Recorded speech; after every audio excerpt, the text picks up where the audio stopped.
Assalamualaikum warahmatullahi wabarakatuh. Alhamdulillahirabbil alamin. Bihi nasta'inu ala umuri dunya waddin. Wassalatu wassalamu ala Rasulillah wa ala alihi wa sahbihi wa mawalah. Asyhadu an la ilaha illallah wa asyhadu anna Muhammadan abduhu wa rasuluhu alladzi la nabiyya ba'dahu. Allahumma shalli ala sayyidina Muhammad. Allahumma shalli ala sayyidina Muhammad. Allahumma shalli wa sallim wa barik ala sayyidina Muhammad. Saudara-saudaraku, pada kesempatan ini izinkan saya berbagi cerita. Mudah-mudahan cerita yang akan disampaikan ini bisa menjadi motivasi kita, bisa menjadi inspirasi kita. Pada kesempatan ini saya ingin bercerita tentang kisahnya Imam Syafi'i. Saudara-saudaraku yang menyaksikan video ini, dulu ketika Imam Syafi'i berniat untuk belajar ilmu ke kota Irak, beliau berkata kepada ibundanya, "Ya ibunda, izinkan saya untuk pergi ke Irak untuk belajar ilmu di sana dan untuk menimba ilmu di sana." Kemudian ibunya pun bilang kepada anaknya, kepada Imam Syafi'i, "Ya Syafi'i, aku mengizinkanmu untuk pergi ke Irak, dan kau pergilah yang tenang, dan engkau jangan mengharapkan untuk pulang, nanti kita bertemu di akhirat." Ibundanya sudah merelakan anaknya untuk belajar ilmu sehingga tidak mengharapkan lagi anaknya pulang, karena yang diharapkan hanyalah keberhasilan Imam Syafi'i menjadi seorang alim. Singkat cerita, Imam Syafi'i belajar di kota Irak bukan hanya 1 tahun 2 tahun, tetapi sampai beberapa tahun, bahkan belasan tahun. Bahkan diceritakan Imam Syafi'i menjadi seorang alim, menjadi seorang ulama besar, menjadi seorang masyayikh di Irak sana. Dan bahkan ucapan-ucapannya pun, kaul-kaulnya pun, fatwa-fatwanya pun selalu diikuti oleh para pengikutnya dan dijadikan pedoman bagi para masyayikh di sana. Pada suatu saat ketika musim haji datang, para masyayikh Irak melaksanakan haji ke kota Makkah, dan pada saat itu pula juga ibundanya selalu melaksanakan haji. Dan yang menjadi heran ibundanya ketika beliau di Masjidil Haram melihat sekelompok orang, sekelompok masyayikh, sekelompok para syekh, sekelompok ulama-ulama sedang melaksanakan halaqah di tempat tersebut. Dan yang menjadi paling heran lagi dari ibundanya Imam Syafi'i adalah ketika yang diucapkan oleh syekh tersebut, masyayikh tersebut selalu bilang, "Qala Muhammad Idrisus Syafi'i, qala Muhammad Idrisus Syafi'i." Itu yang selalu diucapkan. Artinya semua yang diucapkan masyayikh yaitu ucapan-ucapan Imam Syafi'i yang diceritakannya.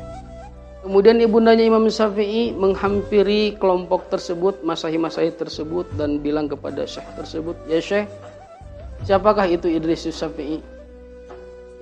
Dan syekh tersebut bilang, "Idris Syafi'i adalah guru kami, masyayikh kami. Dia adalah seorang alim, seorang ulama besar dan sekarang ada di Irak."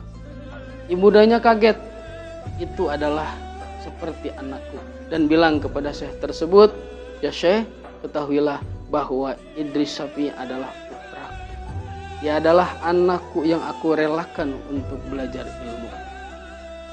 Kemudian syekh tersebut bilang kepada ibundanya, "Ya ibunda, pesan apa yang ingin engkau sampaikan kepada Imam Syafi'i, kepada guru kami?" "Syekh, tolong beritakan, tolong kasih tahu kepada Imam Syafi'i bahwa ibunya telah menyuruh dia pulang." Singkat cerita, syekh tersebut pulang ke kota Irak setelah melaksanakan haji dan menyampaikan pesan ibundanya kepada Imam Syafi'i.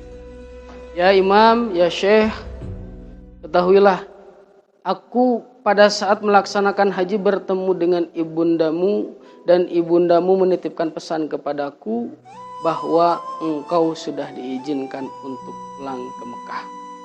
Imam Syafi'i mendengar cerita tersebut langsung bergegas, langsung bersiap-siap untuk pulang ke kota Mekah, karena dibarengi dengan rasa rindunya yang tidak percaya bahwa ibundanya masih hidup.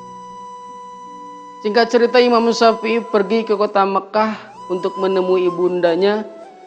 Dan yang menjadi heran adalah Imam Syafi'i diiringi oleh beberapa santrinya, diiringi oleh beberapa pengikutnya, diiringi oleh beberapa muridnya. Dan bukan hanya itu, Imam Syafi'i dibekali beberapa harta, banyak sekali harta, bahkan di punduk-punduk atau di pundak-pundak unta tersebut itu banyak sekali harta yang dikirimkan oleh para pengikutnya untuk Imam Syafi'i pulang ke Mekah.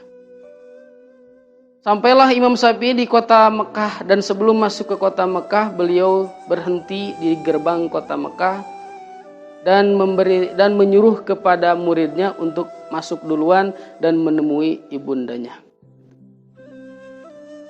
Kata Imam Syafi'i, kamu masuk duluan dan temui ibuku dan kasih tahu bahwa aku sudah ada di pintu kota Mekah. Itulah etika seorang anak. Itulah etika seorang putra kepada ibundanya gitu. Sebelum dia masuk ke dalam rumah ibunya, sebelum dia menemui ibunya, dia menitipkan dulu, menyuruh dulu muridnya untuk memberitahukan supaya ibunya tidak kaget melihat Imam Syafi'i. Kemudian bertemulah murid tersebut dengan ibundanya Imam Syafi'i. Ya ibunda, ketahuilah bahwa putramu, bahwa Imam Syafi'i sudah ada di gerbang kota Mekah.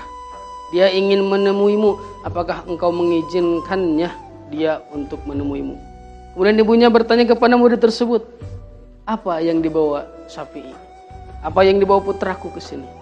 Kemudian muridnya dengan rasa bangga bilang, ya ibunda, ketahuilah bahwa guru kami, bahwa Imam Syafi'i membawa sekali banyak harta, membawa sekali banyak sekali hewan ternak, unta dan yang lain-lainnya. Ibundanya kaget mendengar perkataan murid tersebut dan bilang kepada murid Imam Syafi'i, bilang kepada Syafi'i, bilang kepada putraku, aku menyuruh dia bukan untuk mencari harta, tapi aku menyuruh dia untuk mencari ilmu. Kalau dia membawa harta ke sini, aku tidak akan menemuinya, karena aku hanya menyuruh dia untuk mencari ilmu. Itu seorang ibunda kepada anaknya. Kemudian murid tersebut menyampaikan kepada Imam Syafi'i, ya Syekh, ya Imam, ketahuilah ibundamu tidak mau menemuimu karena yang engkau bawa adalah banyak sekali harta. Yang engkau bawa adalah harta-harta, bukan ilmu. Kemudian pada saat itu Imam Syafi'i langsung membagikan hartanya semua. Dia habiskan, dia bagikan di depan kota Mekah.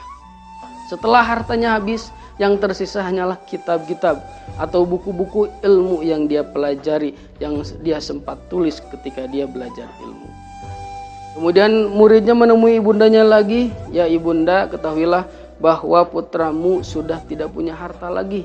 Yang dia bawa ke sini hanyalah ilmu, yang dibawa ke sini dia hanyalah kitab-kitab.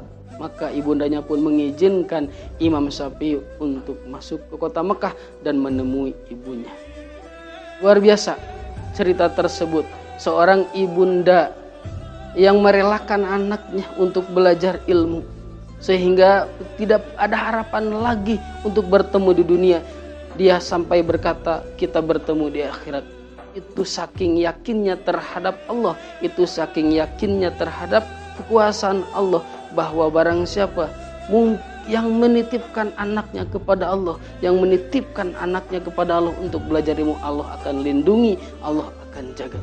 Maka pesan dari kisah ini, pesan dari cerita ini, maka ayolah para orang tua, ibunda-ibunda, bapak-bapak yang sekarang punya anak yang telah dipondokkan, yang sekarang punya anak telah dikirimkan untuk belajar ilmu, maka relakan anakmu untuk belajar ilmu. Karena yakinlah ketika dia belajar ilmu, ketika engkau merelakan anakmu untuk belajar ilmu, Allah akan menjaganya. Dan yakinlah dengan ilmu yang anakmu dapat, dengan ilmu yang anakmu nanti bawa ke rumah, dengan ilmu yang nanti anakmu bawa ke tempatmu, nanti akan menolongmu dan menolong keluargamu dan menolong kita semua. Karena hanya dengan ilmu kita akan selamat di dunia dan di akhirat. Sekian cerita tersebut, mudah-mudahan bisa diambil hikmahnya, mudah-mudahan bisa menjadi inspirasi, motivasi bagi kita untuk orang tua kita semua di rumah. dan merelakan anaknya untuk belajar ilmu supaya mereka mendapatkan derajat di hadapan Allah yang luar biasa. Karena dalam Quran pun diceritakan yarfa'illahu alladhina amanu minkum walladhina utul ilma darajah. Allah akan mengangkat harkat martabat manusia. Manusia yang seperti apa? Manusia yang bagaimana? Manusia yang Allah berikan keimanan, manusia yang Allah berikan ilmu, karena dengan ilmu kita akan diangkat derajat oleh Allah Subhanahu wa taala. Sekian, wabillahi taufiq wal hidayah. Assalamualaikum warahmatullahi wabarakatuh.